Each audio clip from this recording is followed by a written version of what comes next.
La Garota d'Ipanema a un air connu du monde entier. Voilà la chanson qui a propulsé la bossa nova, cette musique typiquement brésilienne sur la scène internationale. Cette année, le réalisateur Nelson Pereira dos Santos consacre un documentaire à l'un de son compositeur, Antônio Carlos Jobim, plus connu sous le nom de Tom Jobim. Une figure emblématique de ce style musical mêlant samba et jazz.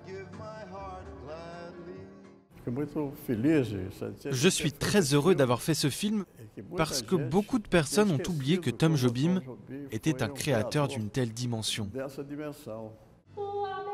Une dimension que les aficionados et disciples de la bossa nova gardent en mémoire. Le groupe Bossa et Outras Bossas se produit chaque semaine dans ce restaurant de Rio de Janeiro.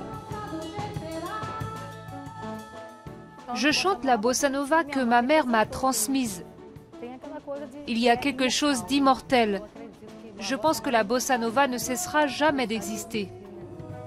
Créée à la fin des années 50, la bossa nova se voulait plus intimiste, en rupture avec des sambas plus populaires, appréciés de la classe ouvrière. Les paroles sont poétiques et empreintes de mélancolie, le rythme est nonchalant et les accords musicaux complexes. La bossa nova vit alors une période très fertile dans un contexte économique florissant.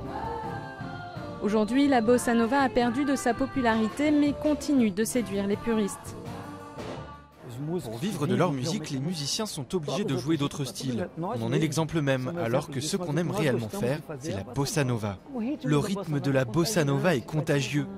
Il te porte tout doucement, il t'enveloppe.